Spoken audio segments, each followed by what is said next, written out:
Muy buenos días a todos. Continuando con nuestra clase grabada del día de hoy, de esta primera clase del bloque 2 de nuestra materia de prácticas profesionales.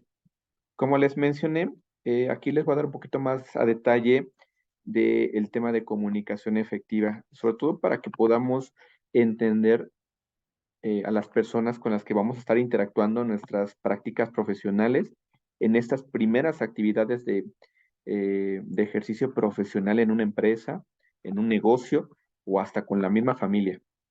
Como lo vimos en la clase, ya más a detalle les explico el tema de los tres tipos de comunicación. Uno que es la comunicación no verbal. Y como se puede ver, por ejemplo, aquí en la pantalla, eh, tan solo con ver cada una de estas imágenes, se pueden dar cuenta de qué tipo de comunicación pueden expresar, ¿no? Si se dan cuenta, o sea, el tema de comunicación no verbal, como se los mencioné en la clase, en Zoom, es lo que más comunica. Es decir, sin decir una sola palabra, ¿sale? Con tus gestos, con tus movimientos, eh, con tu forma de pararte, qué tanto te acercas a las personas, eso comunica mucho de ti, ¿sale? Y puede expresar muchísimas cosas sin decir nada. Entonces, si te das cuenta, con esta simple imagen, una simple imagen dice más que mil palabras. Y en el concepto como tal, ya ven que lo pudimos platicar, eh, puede definirse como aquellos mensajes no lingüísticos, es decir, no tienen que ver con nada de palabras, de tono de voz, de volumen, nada de eso. Trasladamos a otras personas a través de nuestro cuerpo de diferentes maneras. Tan solo alguien que está como de esta forma, parecía que está esperando a alguien y que tal vez ya está impaciente. Eh, Aquí, para los que tengan esposa o las más mujeres, las chicas, cuando se ponen en esta posición, ¿qué lenguaje da con ese de, híjole, creo que ya nos va a decir algo más, ¿no? Está enojada. Alguien que viene aquí de esta forma, tiene que ver también con tu forma de vestir, tal vez un poquito, ¿no? De esta manera, un poquito de apertura, incluso la forma en cómo mueve las manos. Cuando lo haces de una forma con la palma abierta, significa que tienes apertura para poder escuchar a los demás, a diferencia de esta posición, ¿no? Tal vez inconscientemente no tenemos claridad de qué significan esos movimientos, pero de alguna forma los logramos interpretar, ¿sale?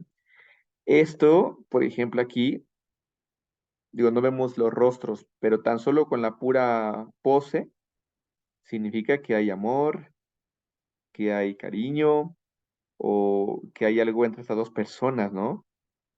Entonces, si se dan cuenta, son ejemplos muy sencillos que te dicen muchísimas cosas o interpretas muchas cosas.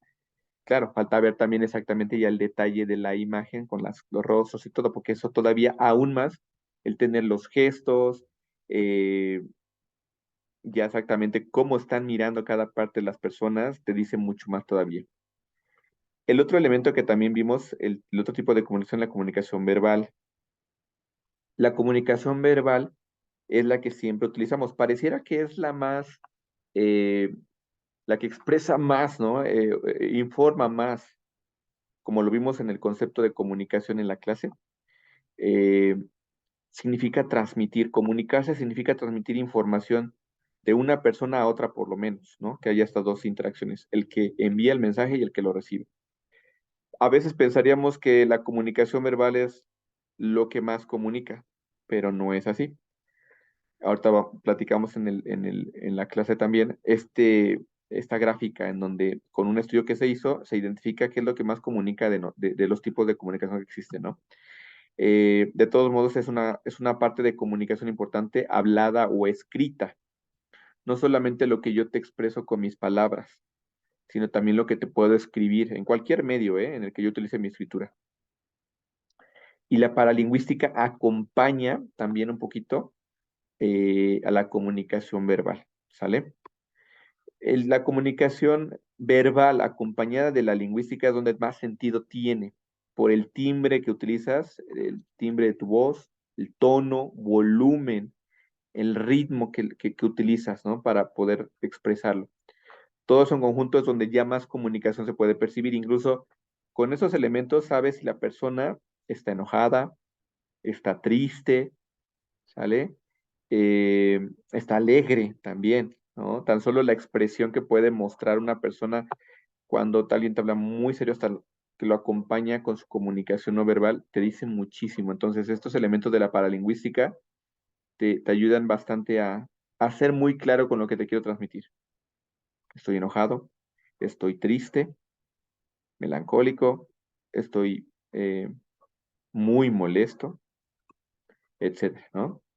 En este estudio que se hizo en el 2009 de esta investigación, se identificó que el mensaje verbal apenas participa en la comunicación un 7%.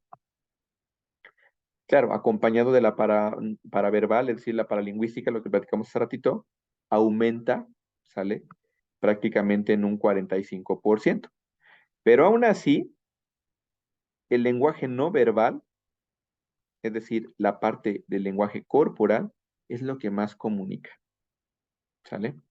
Eso es muy importante para que ustedes entiendan que cuando te quieras comunicar a alguien y en verdad el mensaje que quieras transmitir sea el correcto, tienes que cuidar muchísimo tu comunicación no verbal, ¿sale? Bien, entonces, como manera introductoria, esto fue lo que platicamos ya para tener más contexto del tipo de comunicación. Y les mencionaba también que existen estudios que se hicieron para entender cómo a través de el uso de una parte del cerebro en específico, porque todos tenemos una estructura muy similar en el cerebro, pero al utilizar más una parte que otra, que dependen las experiencias que tengas, eh, los gustos, lo que tú vayas experimentando con el paso del tiempo, es como más utilizas una parte del cerebro que otra. Paul MacLean hizo un estudio que le llamó el cerebro triuno o triúnico, en donde decía que en el cerebro había tres cerebros en uno, ¿sale? ¿Esto a qué se refiere? Pues prácticamente la estructura del cerebro que tenemos la pudo dividir en tres partes. La parte de arriba, donde están los dos hemisferios, le llamó la parte neocórtex o humano. Y en el sistema límbico, ¿sí? A esto le llamó, ahí tenemos las emociones, entonces le llamó la parte mamífero o emocional, ¿sale? Y en la parte del tronco del cerebro le llamó la parte reptiliana o instintiva, porque en esa parte del cerebro es lo que de manera instintiva nos hace eh, pues recurrir a querer comer algo, ir al baño, eh, la parte sexual, la parte de seguridad cuando me siento vulnerable, o sea, la parte instintiva, ¿no? Cuando quieres que sientes, percibes, es ese como el que dicen el sexto sentido, ¿no? Es una parte reptiliana o instintiva, así de sencillo, ¿sale? En los ejercicios que hicimos, pues ya pudimos clasificarlos. Eh, el otro estudio que utilizó Sperry, él hizo otra investigación sobre el tema del cerebro, él enfocado solamente en la parte de arriba. Del cerebro triúnico se enfocó en la parte de arriba, en donde está el neocórtex, ¿no? La parte de los dos hemisferios.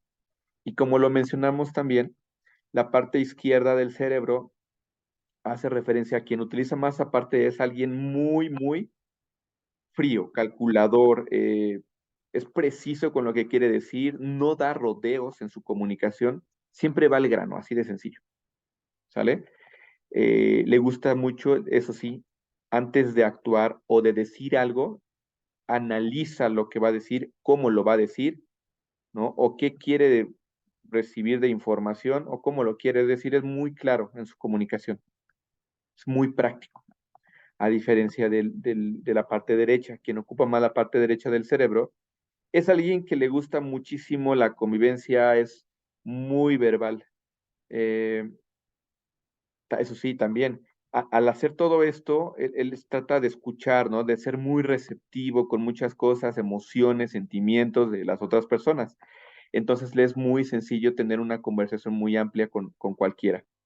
Eh, lo que sí es que también tiene otras características tanto ventajosas como desventajas, ¿no? Ventajas, el que también esta parte del cerebro es esa parte creativa, donde tenemos ahí todo lo que eh, creamos, lo que innovamos. Y eso sí, también puede ser la parte que también no te permita, al no ser tan estructurado, el tener un orden en tus ideas, ¿no? Y ser un poquito más compleja tu comunicación. O para poder entender lo que quieres decir, tal vez necesito tener muchísima información que me puedas compartir al no ser tan práctica, ¿sale? Y de ahí pues salió todo lo que platicábamos, ¿no? A este estudio se le llamó los hemisferios cerebrales de Sperry. Y con estos dos estudios llegamos al punto clave donde les mencionaba en la sesión de hoy. Tenemos este modelo de Ned Herman. Ned Herman, como te comentaba, fue un investigador que trabajó en General Electric como gestor educativo y él diseñó este modelo de acuerdo a estas investigaciones que te acabo de compartir hace un momento. Solo que él lo que hizo en este modelo es dividirlo en cuatro partes, ¿sale? Esta imagen es como si viéramos al cerebro desde la parte de arriba, ¿ok? Entonces aquí está la cabeza y se ve el cerebro desde arriba. Y entonces, tomando en cuenta que la parte, no sé, frente de la cara es esto, la parte de atrás de la cabeza es esto, dividió en cuatro partes los hemisferios, ¿no? El hemisferio izquierdo lo divide en dos partes, a uno le llamó el cortical izquierdo y el límbico izquierdo, ¿sale? Porque él lo veía desde arriba todo el cerebro, todo, desde los dos hemisferios hasta la parte de abajo donde está, en el cerebro triúnico, decía la parte del sistema límbico y lo del tallo del cerebro, es decir, lo ve todo. Y entonces, en la parte inferior izquierda está el límbico izquierdo, parte superior derecha es el cortical derecho y parte inferior derecha, límbico derecho, ¿sale? Con esto cada parte tiene un sentido muy específico para poderlo entender, en donde en la siguiente sesión lo vamos a platicar más a detalle. Muchísimas gracias a todos.